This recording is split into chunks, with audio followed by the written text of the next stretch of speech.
biasanya kalau kita lagi kesepian, kita cenderung untuk mikir, coba kalau aku punya pacar gitu, nggak bakal kesepian lagi.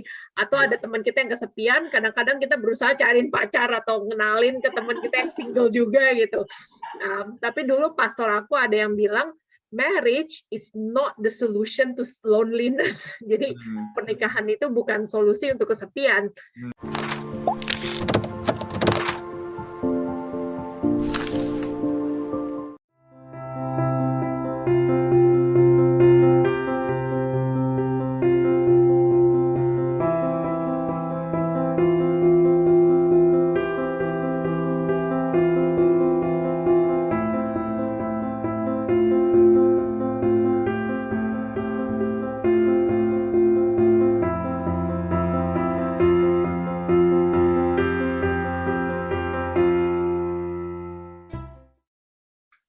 Salam sejahtera bagi para pendengar dan penonton Ngopas, dimanapun Anda berada. Nama saya Pendeta Kian Holik dari Sydney.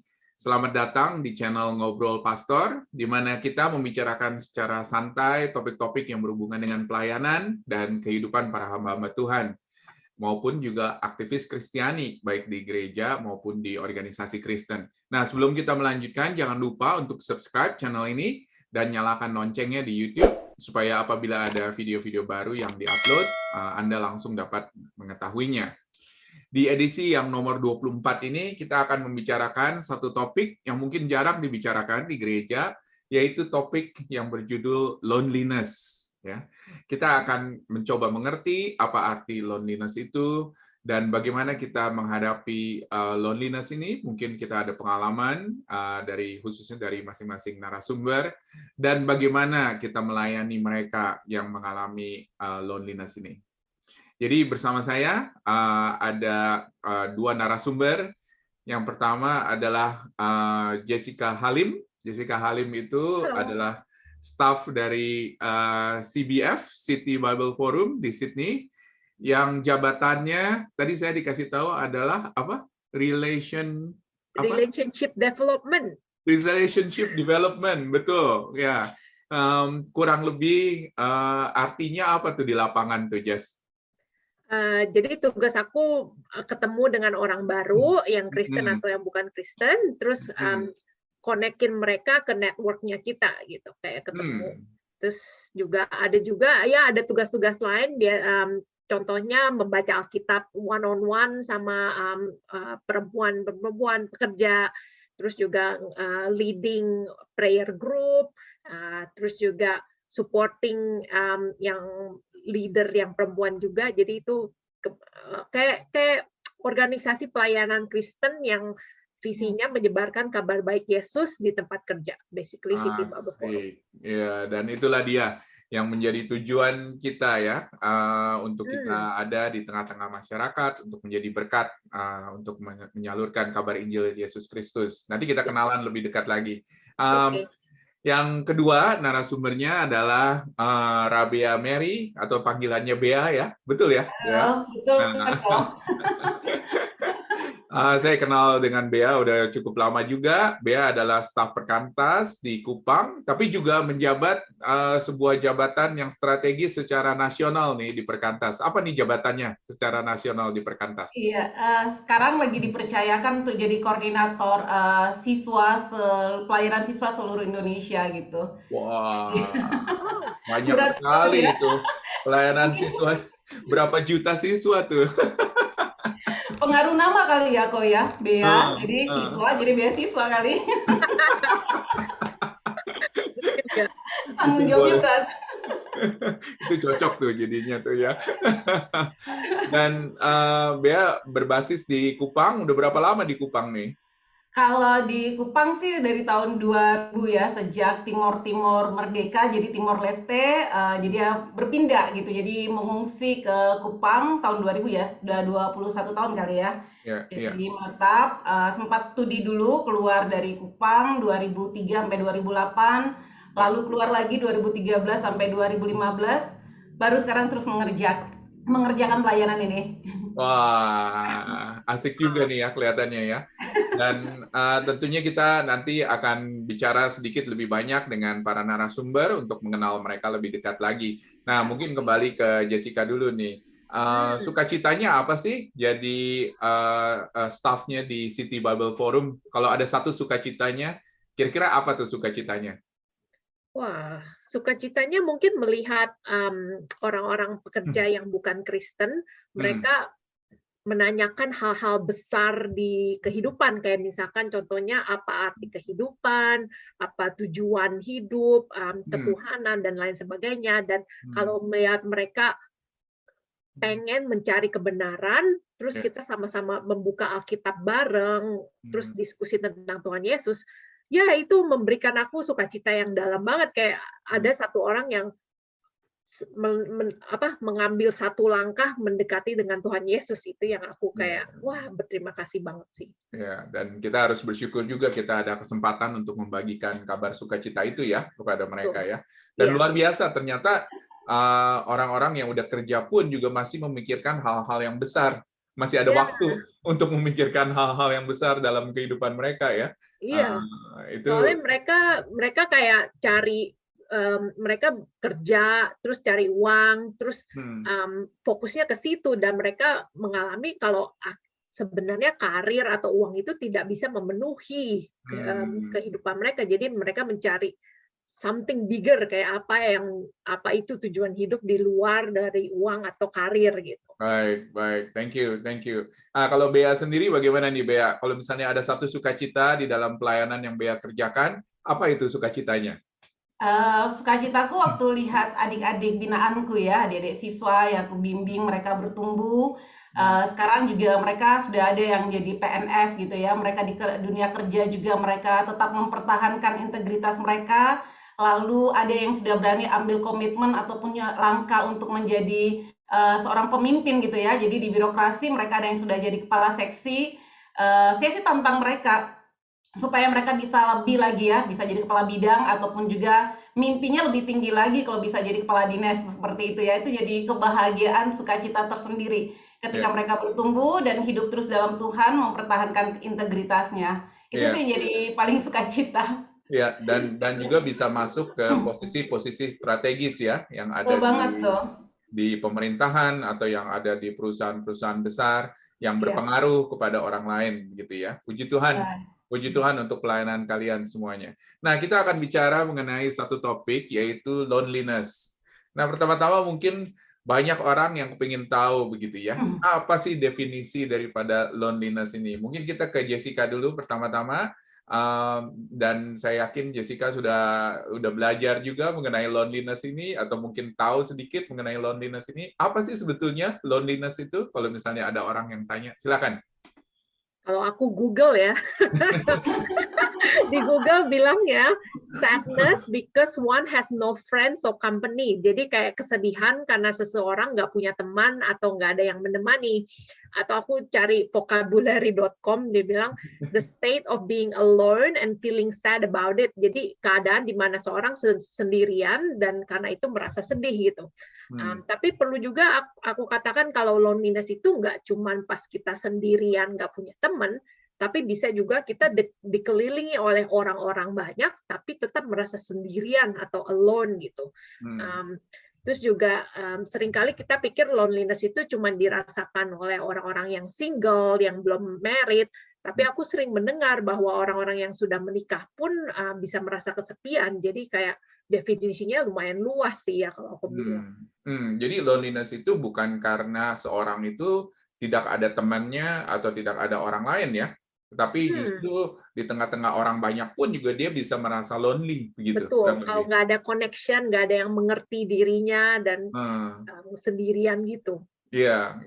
Nah, mungkin kita ke Bea. Bea, gimana nih? Ketemu nggak masalah-masalah loneliness di kalangan siswa nih? Karena pelayanannya kan pelayanan siswa ya? Ya, jadi kalau aku bilang bukan cuma masalah di siswa ya, tetapi ya seperti tadi Jessica udah beritahu bahwa orang yang udah menikah pun juga bermasalah, dia punya masalah berkaitan dengan loneliness. Kalau di kalangan siswa sebenarnya banyak gitu ya, kalau aku temukan ada adik binaanku aja lah satu gitu ya, datang terus ngomong, sudah langsung bilang saya putus asa nih, Padahal kalau dibilang dia banyak teman, secara Instagram gitu ya, yang ngikut dia tuh sampai 10.000 gitu. Itu kan Waduh. banyak banget gitu ya.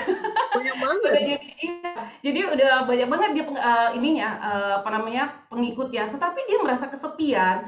Lalu saya tanya gitu, kenapa sampai kesepian gitu? Dia merasa ada sesuatu bagian di dalam diri dia yang hampa. Jadi dari situ saya melihat bahwa loneliness itu juga karena adanya kehampaan gitu ya, mungkin berkaitan dengan mental, emosinya dia yang tidak terisi. Lalu saya bertanya lagi berkaitan dengan keluarganya, papa mamamu kerja apa dan sebagainya. Dia sebenarnya perhatian dari keluarga tuh cukup gitu. Tetapi dia tetap melihat bahwa tetap merasakan bahwa di tengah-tengah keluarga itu pun juga dia merasa bahwa dia sendiri, sunyi, sepi. Dan akhirnya sih bertanya lebih dalam gitu, kenapa perasaan itu ada gitu. Ya memang tadi ya berkaitan dengan persoalan dia penerimaan, jadi dia karena di dalam keluarga tidak begitu baik diterima oleh keluarga, lalu punya ekspektasi-ekspektasi yang tinggi, hayalan-hayalan yang tinggi, dan juga sekalipun banyak teman tadi ya, banyak yang mengikuti, tetapi itu semua di dalam dunia maya. Dan sehingga hal-hal itu membuat dia tetap merasa kesepian. Jadi kalau bilang di kalangan siswa sebenarnya kalau saya temui banyak ya, hanya kasusnya beda-beda gitu. Ada yang dari kalangan ya banyak followers ya, tapi tetap kesepian. Ada juga yang memang karena dari sisi keluarga dia anak tunggal gitu ya, sendiri.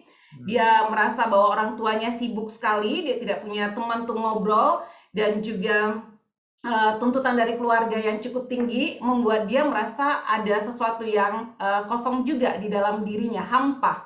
Itu sih pernyataan-pernyataan hampa. Seperti apa katanya gitu. Nah itu yang saya temukan sih di dalam pelayanan siswa. Jadi kompleks sekali ya maksudnya ya. Ini bukannya sesuatu yang bisa kita definisikan secara gampang atau secara linear dengan mudah gitu loh. Karena yang mendukung situasi di mana seseorang ini mengalami loneliness itu kelihatannya itu dari beragam angle begitu loh, dari beragam sudut ya. Jadinya ada begitu banyak hal yang memberikan kontribusi. Nah, mungkin kita kepingin tanya nih pertanyaan yang berikutnya, apakah ada pengalaman baik itu mungkin orang yang dilayani, tadi Bea sudah bicara sedikit banyak mengenai orang-orang atau siswa-siswa begitu ya yang dilayani yang mengalami loneliness ini. Mungkin kita ke Cika dulu sekarang, ke Jessica.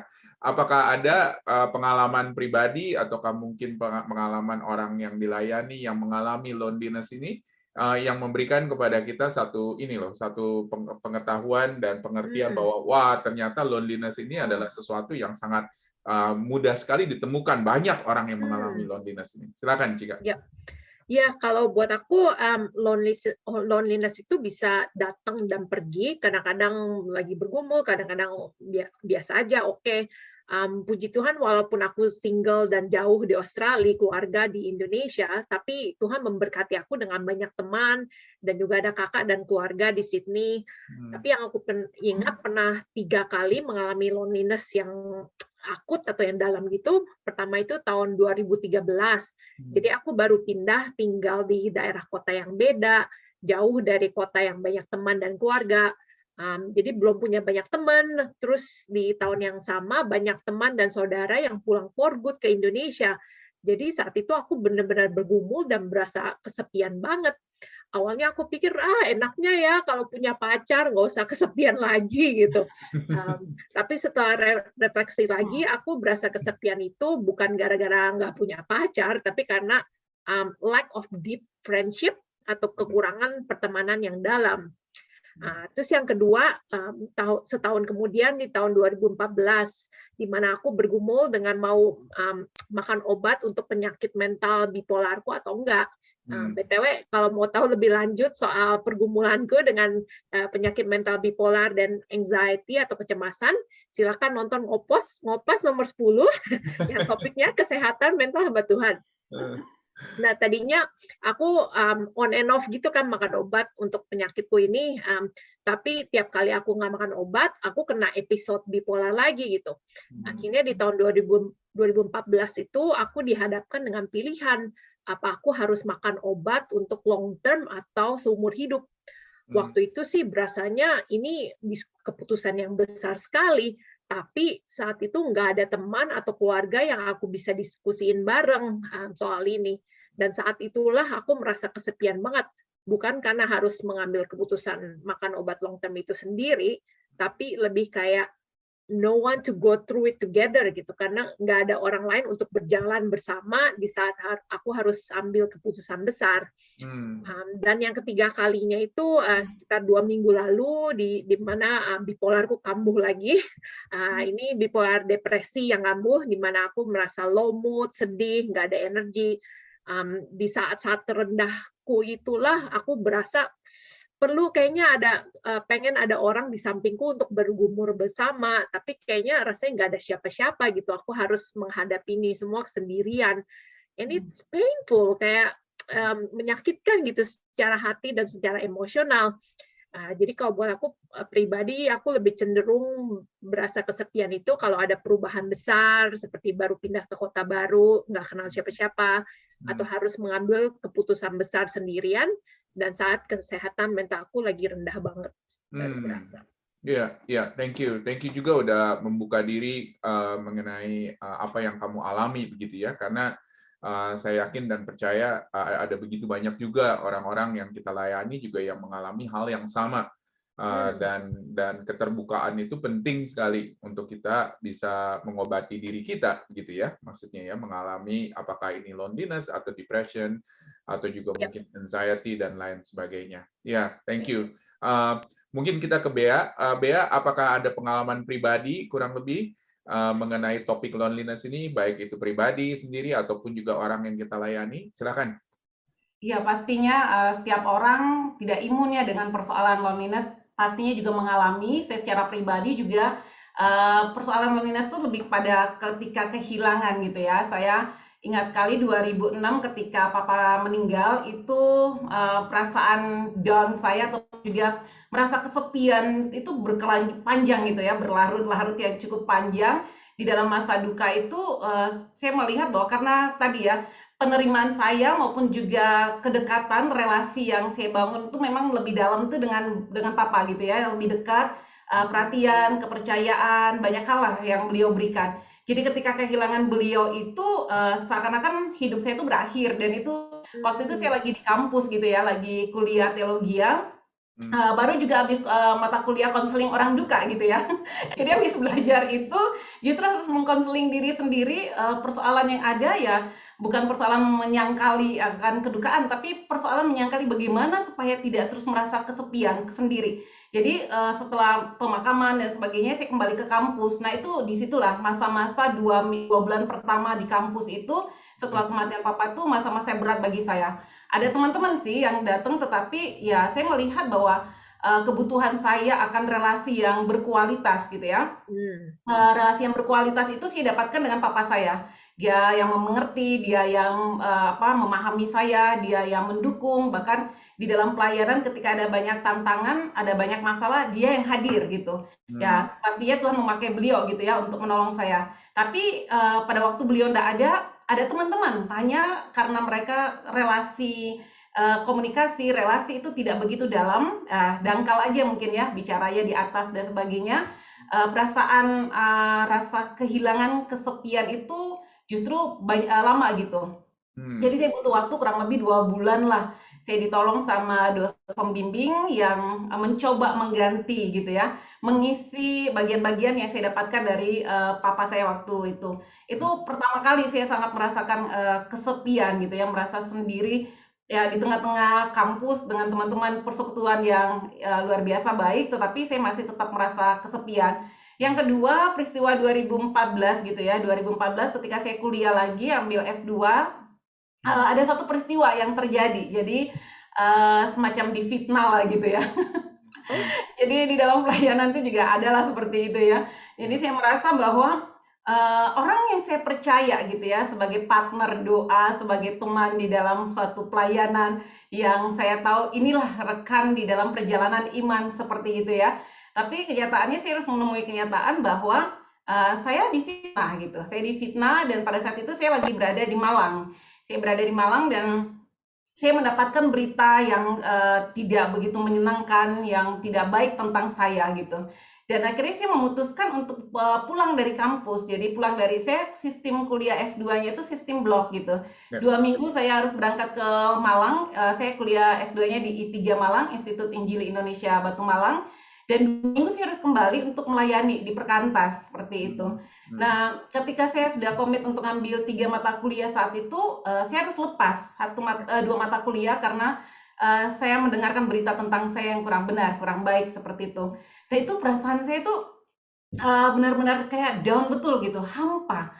Di mana sih orang-orang yang saya percaya sebagai teman doa? Di mana mereka yang saya percaya tadi yang semuanya sudah saya ceritakan ke mereka, saya bagikan ke mereka gitu.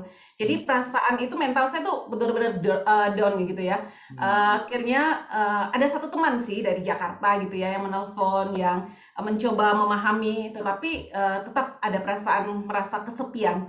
Saya sangat merasakan titik terendah saya tuh di 2014 itu. Saya merasa bahwa wah ngapain juga jadi hamba Tuhan kayak gini ya. Maksudnya udah sesama hamba Tuhan juga masih saling kayak begini itu aduh menyakitkan banget. Jadi itu titik terendah saya ketika saya merasakan kesepian yang sangat dalam. Itu 2014 tuh. Baik, Iya. terima kasih. Terima kasih juga udah membuka mengenai pengalaman pribadi. Saya yakin ini bukan unik ya. Sekali lagi ada yang dialami juga oleh hamba-hamba Tuhan lainnya. Dan saya yakin juga ini adalah satu pelajaran bagi kita semua. Karena sekali lagi kita akan melihat bagaimana tangan Tuhan yang bekerja. Nah, mungkin kalau misalnya Bea dan Jessica bisa memberikan sebuah rangkuman kurang lebih, hal-hal apa saja yang membantu kalian ketika menghadapi loneliness ini? Kira-kira apa saja? Tadi udah disebutkan tentunya beberapa hal yang membantu kalian untuk mengatasi loneliness ini. Mungkin, tetapi sekarang kalau misalnya kita bisa strukturisasi, kira-kira apa langkah-langkahnya atau apa hal-hal apa yang bisa membantu kalian untuk menghadapi loneliness ini? Mungkin ke Jessica dulu, terus nanti kembali ke Bea lagi ya. Silakan Jessica. Iya, kalau menurut aku loneliness itu bukan feeling yang enak, tapi kayak nggak nyaman dan bisa menyakitkan. Biasanya kalau orang merasa kesepian, mereka akan lari dari perasaan sakit dan nggak nyaman itu, mencoba mengisi kekosongan itu dengan hal-hal seperti nyari teman, nonton Netflix, atau hal-hal yang lebih merusak seperti alkohol, pornografi, atau seks. Tapi buatku, pas aku berasa kesepian, ada 2 hal. Pertama, yang aku lakukan ialah menatap feeling kesepian itu di muka, nggak kabur, tapi mengakui kalau ada perasaan yang nggak nyaman dan menyakitkan. Terus langsung aku biasanya nangis, aku berteriak ke Tuhan dan lari ke Dia, melepaskan semua perasaan dan kekhawatiranku itu ke Tuhan. Terus aku juga baca Alkitab, dan di dalam firman Tuhan itulah aku menemukan janji-janji Tuhan yang menguatkan aku gitu. Contohnya salah satu ayat favoritku dari Yesaya 41 ayat 10 yang bilang, janganlah takut sebab aku menyertai engkau, janganlah bimbang sebab aku ini Allahmu. Aku akan meneguhkan bahkan yang akan menolong engkau. Aku akan memegang engkau dengan tangan kananku yang membawa kemenangan. Ayat ini memberi kenyamanan dan kekuatan buatku, sebab walaupun aku berasa sendirian dan kesepian, kenyataannya adalah aku nggak pernah sendirian, karena Tuhan selalu menyertai aku, selalu ada di sampingku, memegang tanganku bahkan. Hanya Tuhan saja yang bisa mengisi kekosongan hati kita gitu. Terus yang kedua, pas aku pernah bergumul juga dengan singleness, teman baik aku dulu yang single di umur akhir 40-an, dia menyarankan aku untuk mencari 5 teman yang aku bisa percaya, yang bisa jadi support friendship, di mana mereka bisa support aku, dan sebaliknya aku bisa support mereka juga. Jadi kayak two ways friendship gitu. Jadi aku bikin list 5 teman, aku ketemuan sama mereka 1 bulan 1 orang. Jadi misalkan ganti-gantian, bulan pertama ketemu si A, bulan kedua ketemu si B, dan seterusnya. Jadi tiap orang ketemunya kira-kira 2 kali setahun, nggak terlalu sering juga buat mereka, dan sejujurnya punya 5 support friendship ini sangat penting buatku, karena walaupun aku berasa kesepian, aku tahu setidaknya ada 5 teman yang selalu siap untuk memberikan support dan mendoakan aku juga. Jadi ada orang-orang yang mendoakan, ada orang-orang yang memberikan support, itu adalah betul-betul sangat membantu sekali ya untuk mengatasi loneliness itu ya. Jadi sekali lagi kita penting sekali untuk hidup di dalam sebuah persekutuan, di dalam kelompok kecil, di dalam gereja, di mana kita mempunyai orang-orang yang kita percaya untuk mendoakan kita, untuk mendukung kita. Luar biasa, itu adalah berkat sebetulnya dari Tuhan. Ya, terima puji Tuhan. Ya, ya. Nah, mungkin kita ke Bea nih. Kira-kira hal-hal apa saja yang membantu Bea, ataukah mungkin yang orang-orang yang Bea layani untuk menghadapi loneliness ini? Kira-kira bisa distrukturisasi nggak kira-kira apa saja yang bisa membantu? Silakan, Bea. Iya, Pak, prinsipnya sama ya seperti tadi Jessica sampaikan. Pertama kalau yang aku alami gitu ya, pertama memang akhirnya lari kepada Tuhan gitu.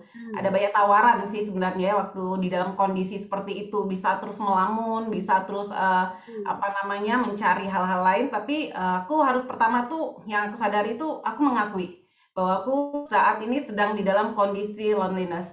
Jadi harus ada pengakuan terhadap dari diri sendiri.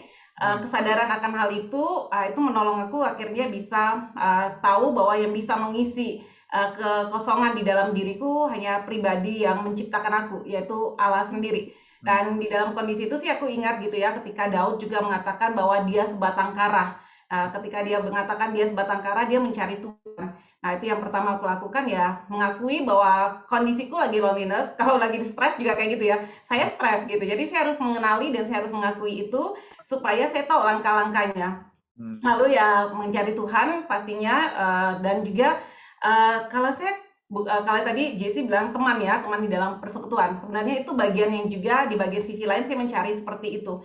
Tetapi dengan peristiwa ketika saya sendiri pernah berhadapan dengan situasi di mana teman persekutuan susah justru untuk diajak untuk jadi partner untuk bisa sharing, saya lebih banyak journaling. Jadi saya menulis apa-apa saja yang saat ini membuat saya merasa sepi, faktor-faktor apa, lalu hal-hal yang mengganggu gitu ya. Itu yang saya tulis. Dari situ baru saya refleksikan kembali.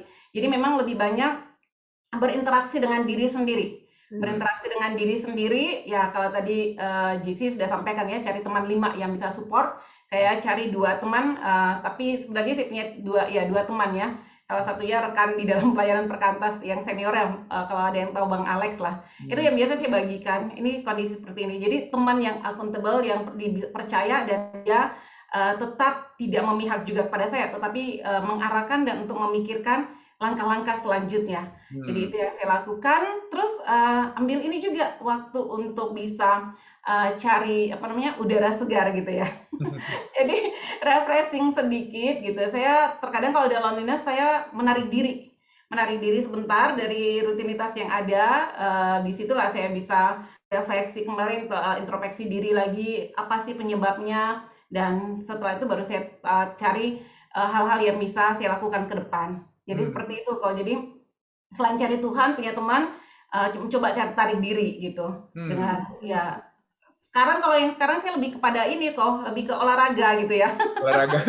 Dengan jalan pagi gitu ya, bisa menikmati alam, terus sambil bercakap-cakap dengan diri sendiri. Saya lebih itu sekarang.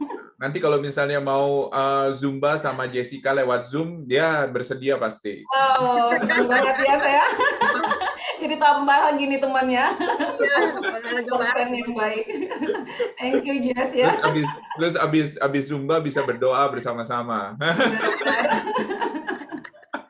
Nah begini, karena penonton dari Ngopas ini kan kebanyakan para hamba-hamba Tuhan, orang-orang yang menjadi pemimpin-pemimpin di gereja, para majelis, atau mungkin aktivis, atau mungkin mereka yang melayani di organisasi Kristen. Bagaimana caranya kita bisa membantu mereka untuk mereka bisa melayani orang-orang yang mengalami loneliness ini?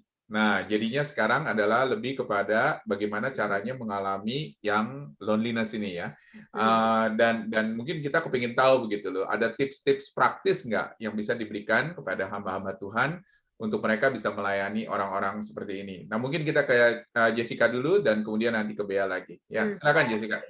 Ya, pertama-tama menurutku hamba Tuhan bisa mendorong dan mengingatkan mereka untuk lari ke Tuhan dan mencari kekuatan dari firman Tuhan.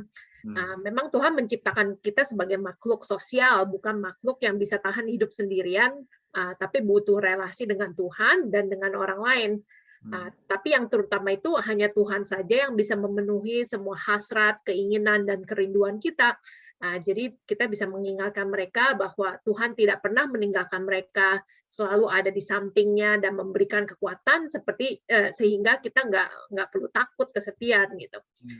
Yang kedua, biasanya kalau kita lagi kesepian, kita cenderung untuk mikir, coba kalau aku punya pacar gitu, nggak bakal kesepian lagi. Atau ada teman kita yang kesepian, kadang-kadang kita berusaha cariin pacar atau ngenalin ke teman kita yang single juga gitu. Tapi dulu pastor aku ada yang bilang, marriage is not the solution to loneliness. Jadi pernikahan itu bukan solusi untuk kesepian. Karena seperti yang aku udah bilang sebelumnya, dalam pernikahan pun kita bisa merasa kesepian, dan orang yang merasa kesepian itu sebetulnya bukan orang yang single, tapi yang udah menikah dan merasa terperangkap dalam pernikahan yang sulit. Wah, itu lebih susah sih. Tapi menurutku solusi kesepian itu bukan pernikahan, tapi pertemanan dan persekutuan atau fellowship. Jadi hamba Tuhan bisa mendorong jemaat yang mengalami kesepian bukan untuk cari pacar, tapi mencari dan membentuk pertemanan atau fellowship dengan sesama saudara dalam Kristus. Mungkin salah satu contohnya yang tadi aku bilang, cari 5 support friendship.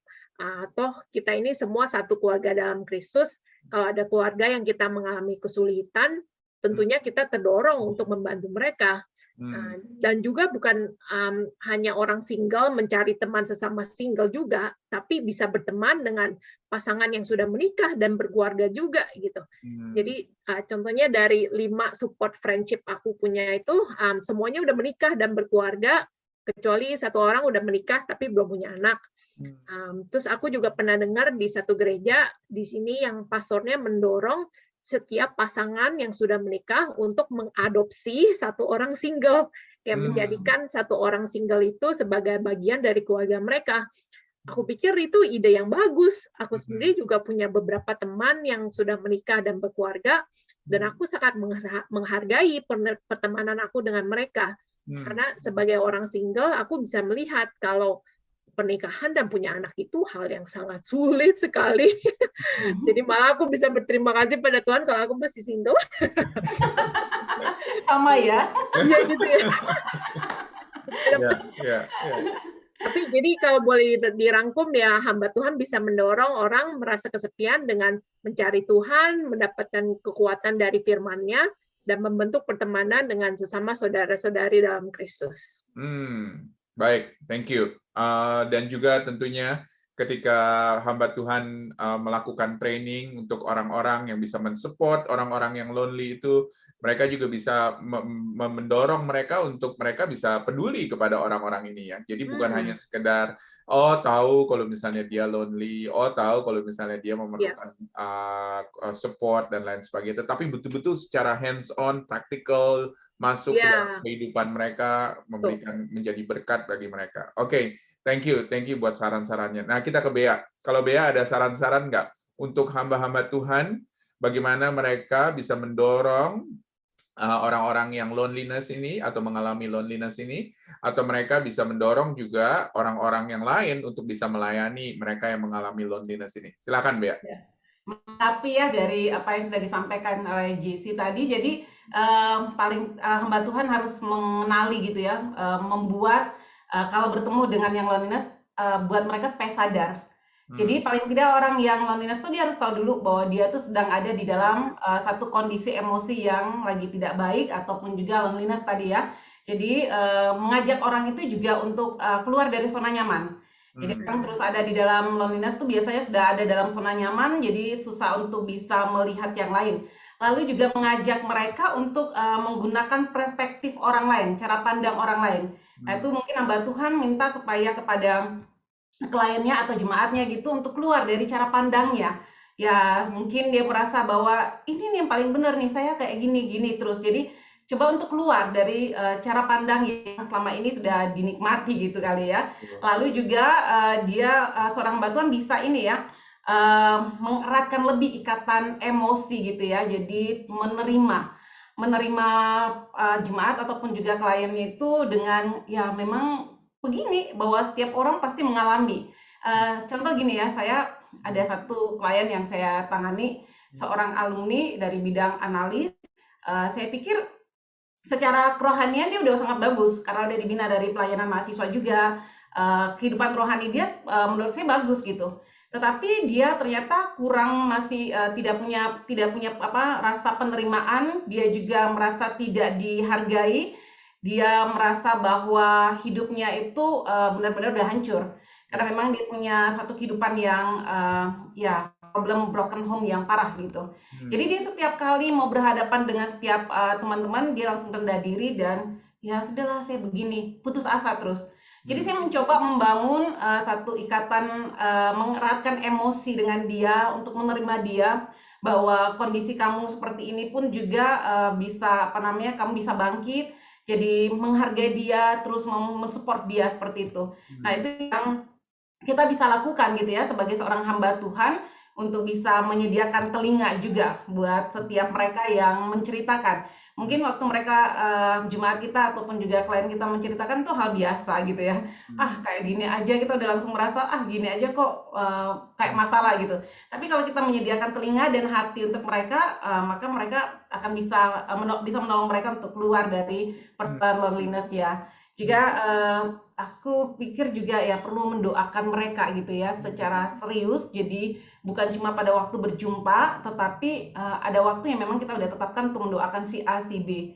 Supaya pekerjaan Roh Kudus lah akan menolong mereka untuk bisa mengalami kondisi yang lebih baik lagi. Itu sih yang bisa aku sarankan. Baik. Yang dilakukan. Ada dua hal tadi yang saya catat gitu ya untuk saya sendiri sebagai seorang hamba Tuhan. Yang pertama tadi dari Jessica bahwa kalau misalnya orang yang lonely, solusinya itu bukannya cari pacar untuk orang itu ya. Karena seringkali saya juga begitu karena saya pikir orang ini aduh kasihan sekali sendirian terus ya. Mungkin saya cariin pacar gitu ya supaya nanti siapa tahu begitu lu cocok dan mungkin menikah suatu saat. Tapi ternyata menikah pun juga bukannya solusi terhadap loneliness ini. Dan hal yang kedua yang tadi saya catat juga dari Bea, bagaimana seorang hamba Tuhan bisa lebih sensitif dan betul-betul serius mendoakan begitu loh permasalahan yang dihadapi oleh jemaatnya ini mungkin yang mengalami loneliness seperti ini. Dan juga secara serius bergumul di dalam doa bersama-sama dengan jemaatnya tersebut ya, dan bukan menjadi pusat atau biang gosip di gerejanya gitu loh atau bagaimana, dan betul-betul menjaga confidentiality. Saya rasa itu penting sekali buat seorang hamba Tuhan. Baik, wah kita udah ngobrol sana-sini dan kita merasa bersyukur sekali kalau misalnya kita bisa menggali topik loneliness ini. Karena saya yakin dan percaya ini nggak banyak dibicarakan di gereja-gereja, dan mungkin juga para hamba Tuhan harus meningkatkan awareness ya mengenai masalah ini. Jadi tahu kalau misalnya ada orang-orang yang mengalami hal-hal tersebut dan bisa menanganinya juga, bisa melayani mereka. Baik, terima kasih banyak untuk Jessica dan juga untuk Bea untuk waktunya. Dan sebelum kita mengakhiri rekaman ini, mari kita berdoa. Bapa dalam surga, terima kasih Tuhan, karena sebagai hamba-hamba Tuhan, Engkau mempercayakan kami, orang-orang yang kami boleh layani. Ada begitu banyak masalah ya Tuhan yang dihadapi oleh jemaat kami, orang-orang yang kami layani, terutama masalah loneliness ini, termasuk masalah loneliness ini. Tuhan tolong ajar kami untuk kami lebih sensitif, untuk kami boleh mengerti ya Tuhan masalah ini, dan untuk kami boleh secara serius melayani bersama-sama ya Tuhan, agar orang-orang ini boleh menjadi orang-orang yang semakin mengasihi, mencintai Tuhan Yesus, mengikuti Tuhan Yesus dengan setia, dan boleh menjadi orang-orang yang matang di dalam Kristus. Tuhan tolong ya Bapak, biarlah kiranya Tuhan kami sebagai hamba Tuhan boleh sekali lagi Tuhan lebih baik lagi melayani orang-orang ini, dan lebih mencari Engkau ya Bapa di atas segala-galanya Tuhan, agar menjadi solusi bagi orang-orang ini, agar mereka boleh menempatkan diri mereka dan boleh menggantungkan diri mereka lebih lagi kepada Tuhan. Terima kasih ya Bapak buat waktu di mana kami boleh rekaman, dan kami bersyukur ya Bapak, biarlah kiranya pembicaraan kami boleh memuliakan dan membesarkan Tuhan. Di dalam nama Tuhan Yesus kami bersyukur dan berdoa. Amin. Amin. Terima Amin. kasih Kok Kian. Thank you.